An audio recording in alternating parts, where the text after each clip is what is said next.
Oke, kita lanjut lagi ya pembahasan simulasi soal KSN Fisika. Sekarang kita akan bahas soal dimulai dari soal nomor 9. Oke. Nah, soal nomor 9 ini sebenarnya gampang, yang penting kita memahami dulu apa yang diminta sama soalnya. Kita mulai. Nomor 9. Dua buah gaya F1 dan F2 bekerja pada sebuah benda yang masanya 2 kg dan berada di lantai tanpa gesekan. F1 bekerja pada benda seperti pada gambar, di mana besarnya tetap namun sudut tetanya terhadap sumbu X dapat diubah. Sedangkan F2 itu tidak digambarkan, besarnya tetap dan arahnya searah sumbu X atau horizontal. Gambar grafik menunjukkan hubungan antara percepatan benda pada arah sumbu X, alpha X terhadap theta. Jika nilai A pada grafik bernilai 6 meter per sekon kuadrat, maka besar gaya F2 yang berkesesuaian adalah berapa? Jadi kita mau cari nilai F2-nya nih. Oke, kita mau cari nilai F2-nya. Nah, dari soal ini, kalau kita perhatikan dulu gambar yang pertama, F1-nya udah dikasih tahu, sudutnya bisa berubah. Kalau F2 katanya tidak digambarkan tapi searah dengan sumbu X. Artinya F2-nya itu bisa ke kanan, ya kan? Bisa juga ke arah kiri. Jadi kita nggak tahu nih, dia sebenarnya ke kanan atau ke kiri. Kemudian kita perhatikan gambar grafiknya. Kalau dari sini nilai A per 3 ini, kalau kita tarik garis, sebenarnya sejajar sama titik di sini. Ini titik temunya, ini juga titik temunya. A ini tadi nilainya katanya 6. 6 meter per sekon kuadrat. Berarti kalau yang ini A per 3, 6 bagi 3 jadinya 2 meter per sekon kuadrat. Oke, jadi kalau kita sederhanakan gambar grafik ini maksudnya adalah seperti ini. Pada saat tetanya sama dengan 0, maka didapat alpha X-nya adalah dia 0, berarti dia 6 meter per sekon kuadrat. Pada saat tetanya 90, alpha X-nya nilainya adalah, ini dia, titik potongnya di 2 meter per sekon kuadrat. Oke, ini dia untuk penjelasan grafiknya, makna grafiknya. Kita ingat yang mau kita cari F2. Kalau kita perhatikan satuannya udah pas ya. Nggak ada yang harus kita ubah. Berarti kita bisa langsung kerjakan ke soalnya. Ini dia. Kalau pada saat sudut 0 derajat, pada saat sudutnya 0 derajat, ini kita cari sigma fx-nya. Ingat tadi kenapa sigma fx? Karena dia fokus di x. Oke? Sigma fx itu ada gaya berarti bendanya bergerak, berarti M kali AX. Nah, di sini kita coba totalin F1 dan F2-nya. Ya kan, kita coba aja dulu ditotalin. Ada gaya F1, F2, M-nya 2, AX-nya 6. Berarti F1 tambah F2 sama dengan 12. Itu persamaan yang pertama. Sekarang kita mau ke kondisi yang kedua. Kondisi yang kedua itu adalah saat theta sama dengan 90 derajat. Saat theta sama dengan 90 derajat, maka bisa kita tulis sama seperti yang di atas tadi, sigma fx sama dengan, karena ini M aja ya, nggak perlu ada M1 atau M2, berarti dikali sama AX. Oke, sigma fx-nya kalau 90, ya kan, kalau si tetanya ini 90,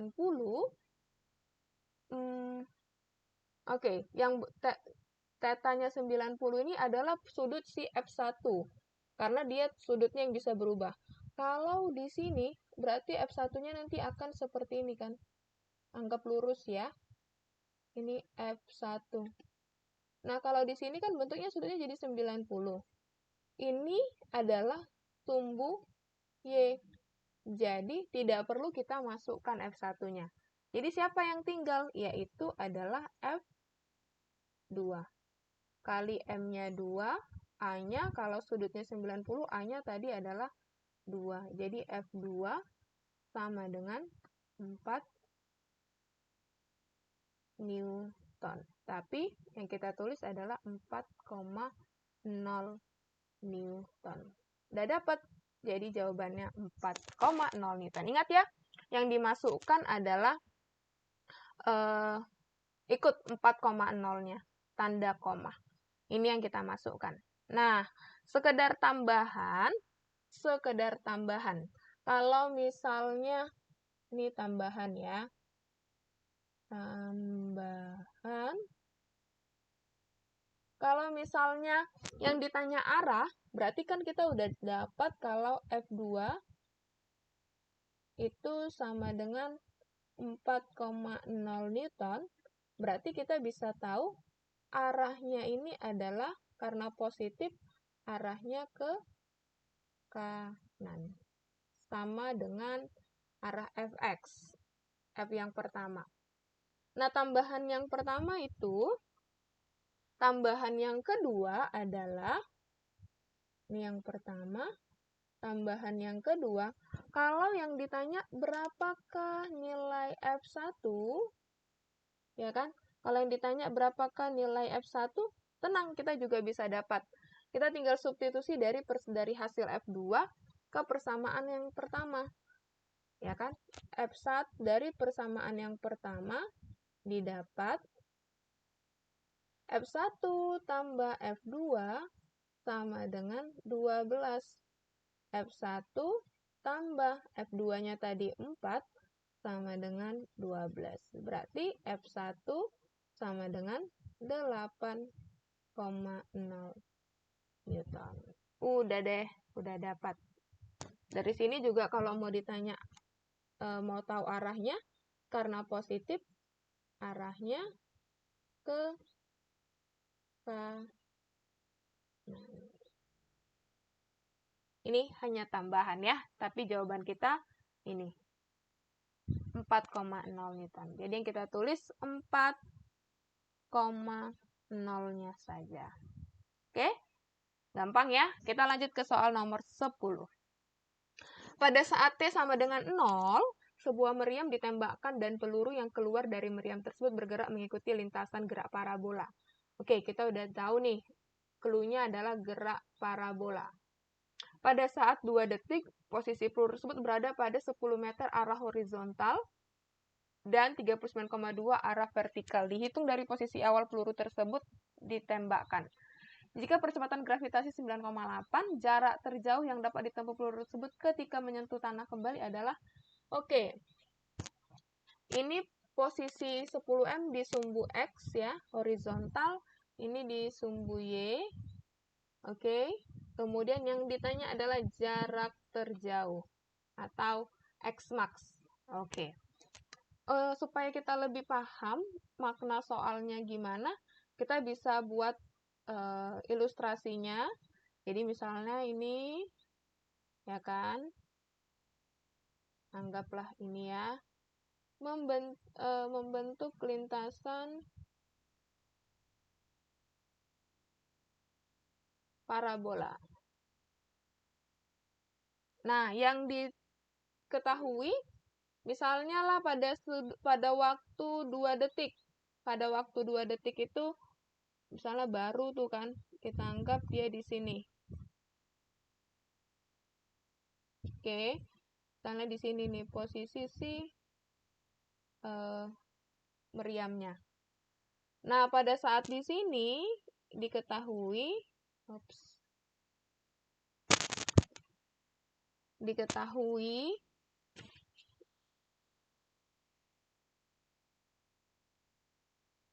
oke, ini sumbu ini ya, sumbu Y atau vertikal, nilainya ini 39,2. 39,2 meter. Dan di sini itu jaraknya adalah 10 meter. Ingat, ini posisi T saat waktu 2 sekon.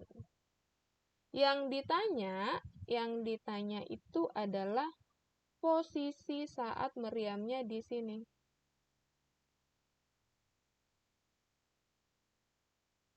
Ini yang ditanya.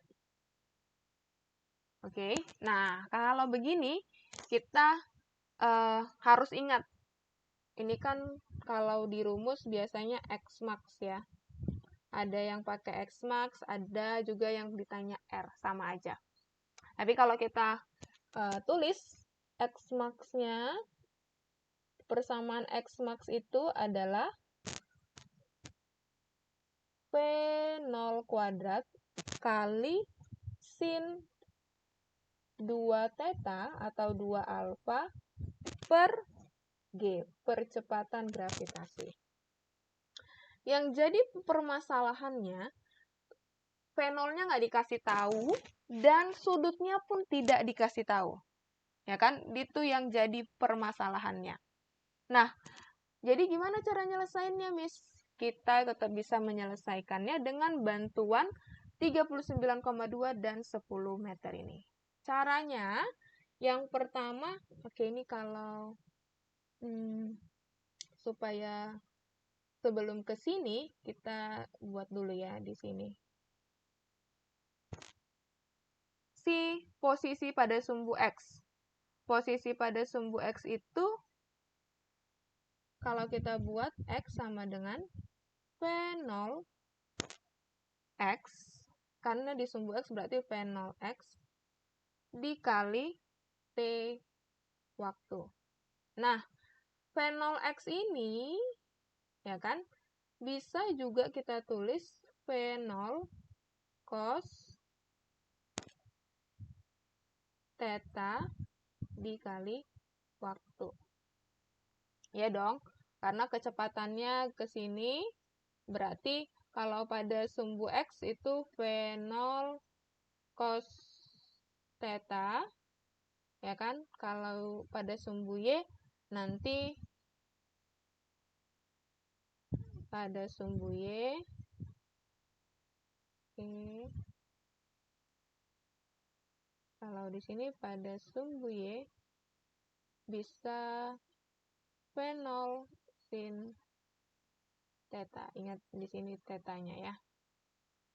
Oke, berarti ini dia V0 cos theta kali T. Oke, nah dari soal kita dapat X-nya itu adalah 10 meter. Berarti kita bisa langsung masukkan 10 sama dengan V0 X-nya kan kita nggak dikasih tahu nih. Dikali waktu 2. Berarti V0 X sama dengan 10 dibagi 2, yaitu 5 meter per sekon. Ini dia untuk kondisi kecepatan pada saat waktu 2 detik. Oke, kita cari lagi pada posisi Y. Y sama dengan V0Y dikali T. Oke.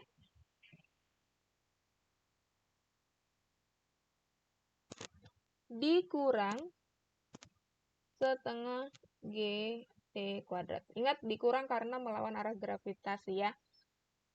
Y-nya tadi di soal adalah 39,2. 39,2. V0Y kita mau cari. T-nya adalah 2. Dikurang setengah G-nya 9,8. T-nya 2 kuadrat. 2 kali 2. Ini bisa dicoret. Lanjut. Berarti kalau biar cepat, oke kita coba gini aja ya. 39,2, 2 kali V0Y.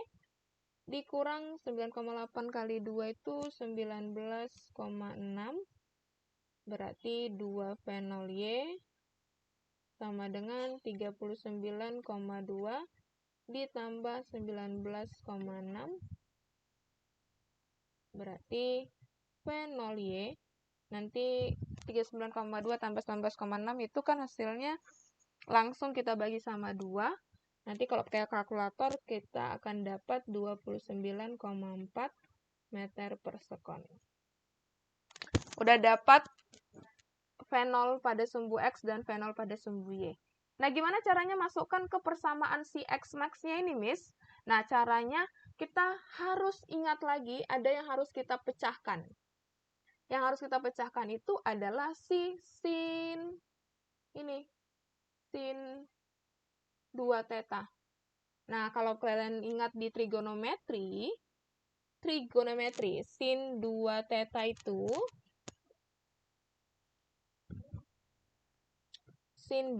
itu sama dengan 2 sin theta kali cos theta.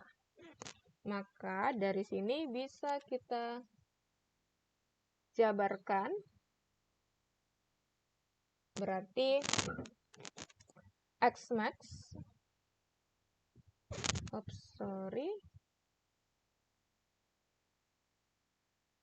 Berarti bisa kita jabarkan X max sama dengan fenol kuadrat kan sama dengan fenol kali fenol ya.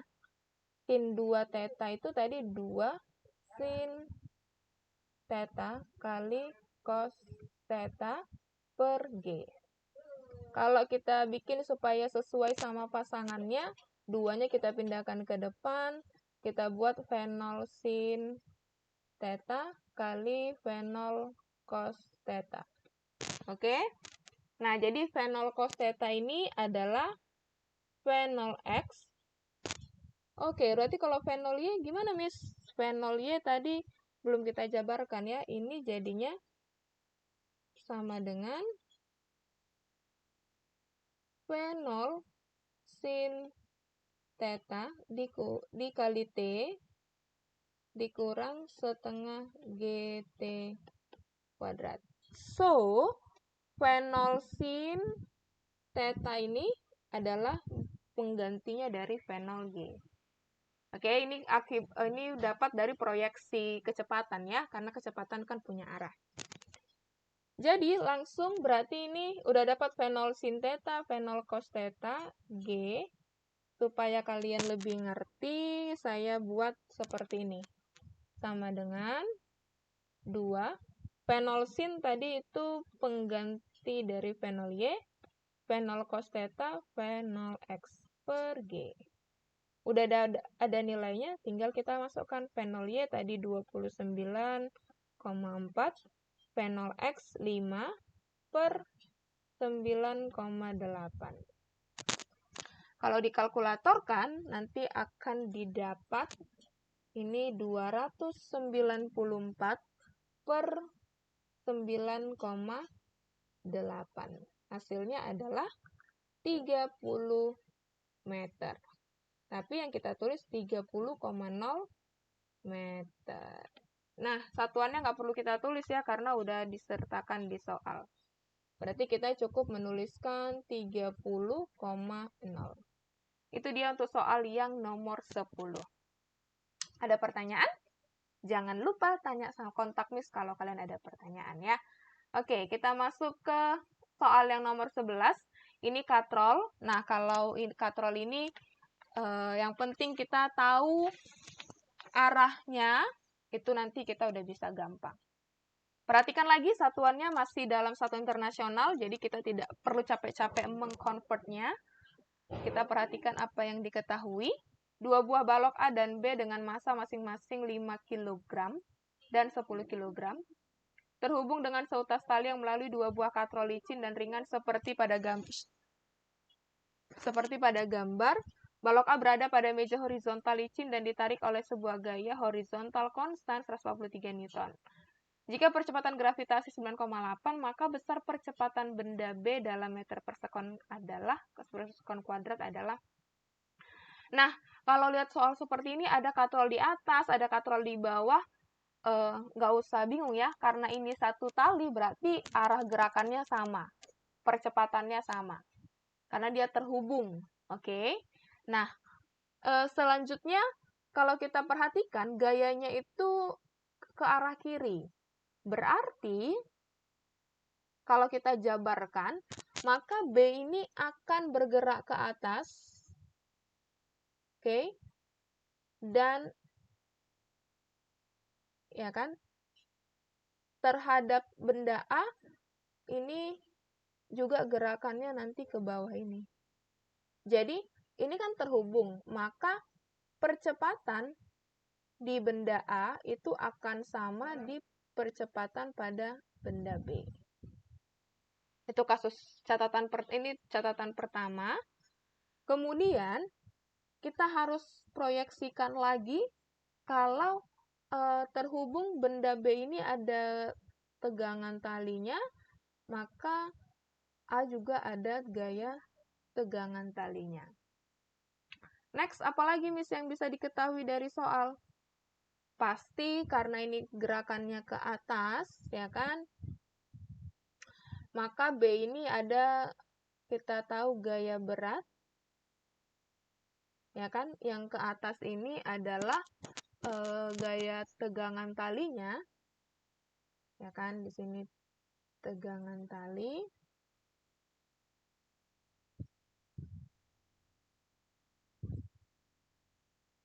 Kemudian gayanya tadi diketahui adalah 143 Newton. Oke. Nah, ingat ya, arah B ini gerakannya ke atas. Berarti bisa langsung kita jawab. B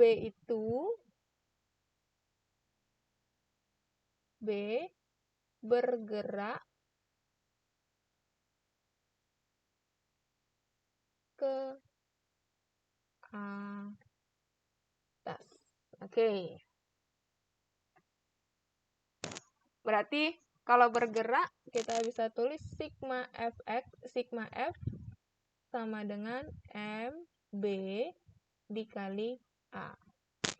Gaya yang bekerja ada gaya apa aja? Gaya yang ke atas itu tegangan talinya T dikurang dengan gaya beratnya MB dikali A.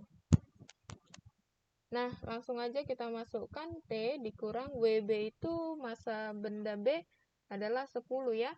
Berarti ini 10 kali 9,8 sama dengan 10A. T sama dikurang 98 sama dengan 10A. Kalau T sama dengan 10A ditambah 98.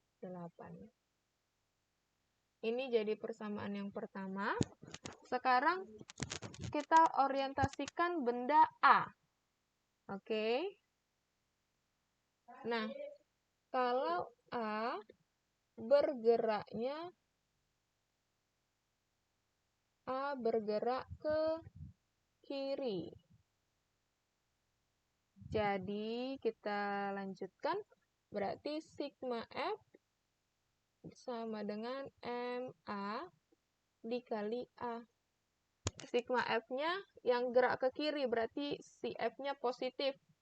F, tegangan talinya berlawanan arah ya. Berarti F dikurang T sama dengan MA dikali A. F-nya 143 dikurang T, MA-nya 5, A-nya tetap. Karena kita mau cari A. Berarti T sama dengan 143 dikurang 5A. Oke, ini persamaan yang kedua. Ya kan? Sekarang, kenapa yang A tidak kita cari, Miss, gaya beratnya? Karena ini sejajarnya ikutin arahnya itu sumbu X. Jadi kita nggak perlu cari gaya berat dan gaya normal pada benda A. Oke? Nah, sama-sama punya T, kita bisa, T-nya ini kan sama ya, berarti kita bisa tulis T sama dengan T, kita tinggal orientasikan aja. Berarti dari persamaan 1, ini 10A tambah 98 sama dengan yang ini 143 dikurang 5A. Satukan A-nya, 10A tambah 5A sama dengan 143 kurang 98. Ini 15A, ini hasilnya adalah 13 kurang 8, 5, 13 kurang 9, 4. So, bisa langsung kita dapat nilai A adalah 45 bagi 15, 3 meter per sekon kuadrat. Tapi ingat, yang kita tulis adalah 3,0. Kenapa? 0 peraturan. Ingat peraturannya ya. Satuannya nggak perlu karena di sini udah ada satuannya. Jadi kita tinggal tulis 3,0. Gampang ya. Jadi kalau nengok katrol ada di atas, ada di bawah. Perhatikan gaya yang bekerja, tegangan talinya. Nanti kita bisa dapat percepatannya. Oke? Mana tahu yang ditanya tegangan tali, berarti kita langsung aja substitusi ke persamaan 1 atau persamaan 2. Nanti itu bisa didapat. Kalian bisa coba sendiri ya. Oke, ini soal nomor 11. Kita masuk ke soal yang nomor 12. Sebuah balok bermasa 4 kg ditarik menggunakan gaya konstan sehingga mendaki bidang miring licin yang tetap. Nih, kita catat licin. Gaya yang digunakan untuk menarik balok tersebut sejajar permukaan bidang miring besarnya adalah 23,6 Newton. Bidang miring tersebut membentuk sudut 30 derajat terhadap horizontal. Jika percepatan gravitasi 9,8 dan balok ditarik dari keadaan tak bergerak, berarti diam ya. Berapakah kelajuan balok setelah mendaki ke bidang miring? Sejauh 2 meter. Oke. Ini ya, udah kita tandai satuannya aman. Oke, kelajuan. Ini meter per sekon ya. Oke. Ini meter per sekon. Oke, aman. Supaya kita gampang menganalisanya, mari kita buat grafiknya. Jadi misalnya ini sudutnya tadi 30 derajat. Karena mendaki berarti bendanya mulai dari bawah. Akan berpindah sejauh 2 meter.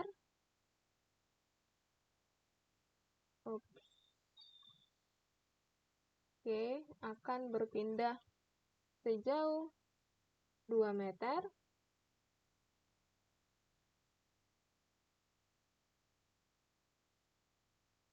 Oke, ingat pindahnya dia 2 meter ya.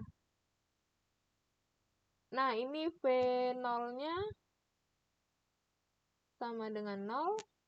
Kemudian masanya 4 kg, berarti di sini dia punya gaya berat. Masanya M kali G, berarti 4 kali 9,8. 4 kali 9,8 itu 19, bukan ya. 4 kali 9,9 kali 4, 36. Sebentar.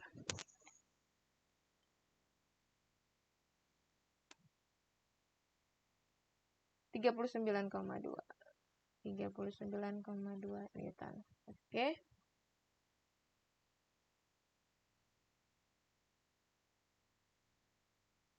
Nah, kemudian terhadap bidang berarti terhadap sumbu X. Nah, nanti ini akan ada ke sini. Oke, supaya dia nggak mepet,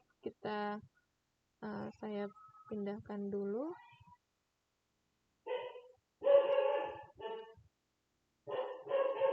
Oke. Ini terhadap sumbu X. Berarti ini jadi W sin Saya tulis di sini ya, W sin 30. Yang ke sini W cos, ups,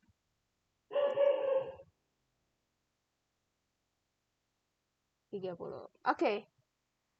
Nah, tadi ingat ada gaya yang ditarik, yaitu 23,6 Newton ini. Berarti kita tulis, kita gambarkan lagi, berarti dia ada gaya F, ya kan? Terus, ini aja ya, yang bisa kita tahu. Nanti di sini yang ditanya V setelahnya. Saat udah sampai di sini berapa V-nya? Oke, nah berarti kalau dilihat lagi, bendanya bergerak ya. Kita bisa pakai hukum 2 Newton. Sigma Fx sama dengan M dikali A. Kan kita lihat yang sejajar bidang, gaya yang bekerja ke kanan berarti yang positif adalah nilai F-nya. F dikurang W sin 30.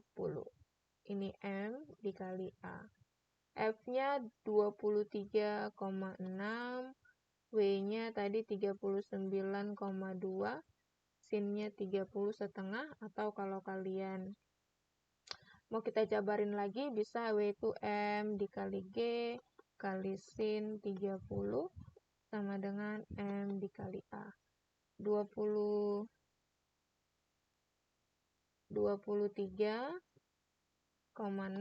M-nya 4, G-nya 9,8, sin 30,5, M-nya 4A, kita cari A-nya dulu ya. Supaya tahu kelajuannya kita harus tahu A-nya dulu. Berarti ini dicoret. Ini 2 kali 9,8. Nanti ini 23,6 dikurang 19,6 sama dengan 4A. 4A sama dengan 23 kurang 19 itu 4, berarti A sama dengan 1 meter per sekon kuadrat. Ini masih A ya. Kita perlunya kelajuan. Oke? Kelajuan. Kita berarti hubungkan ke GLBB. Kita bisa tahu kelajuan akhirnya. Kelajuan akhirnya itu kita bisa tahu bisa pakai rumus VT kuadrat sama dengan V0 kuadrat ditambah 2AS. Oke. Kenapa pakai yang ini? Karena diminta pada saat 2 meter. Berarti yang ada S-nya, ada jaraknya. Berarti VT sama dengan akar V0 kuadrat ditambah 2AS. Yuk, tanpa berlama-lama lagi, kita langsung berarti akar V0-nya tadi 0, karena dari keadaan tak bergerak, berarti 0 ditambah, ini 0 ya, mau dikuadratin juga tetap 0, 2, A-nya 1, S-nya 2, akar 4 sama dengan 2,0 meter per sekon. Yang kita masukkan 2,0. Oke? Kita tulis ya, 2,0. Gampang ya? Jadi yang penting kalau ada soal kayak gini, perhatikan, proyeksikan gaya yang bekerja, apa yang memungkinkan, lihat soal, dia pada apa yang ditanya, pada sumbu X atau pada sumbu Y atau keduanya, baru kita cari ke kecepatannya. Jadi kalau ada seperti ini, hubungkan dulu supaya dapat percepatannya, supaya dapat percepatan, atau supaya dapat gaya, baru kalau ada ditanya kecepatan, kita bisa hubungkan. Ada yang pakai harus ada T-nya kah, atau berdasarkan pada posisinya. Jadi, perhatikan, diuraikan saja. Sekian dulu untuk video ini, kita lanjutkan ke video selanjutnya ya. Sampai jumpa.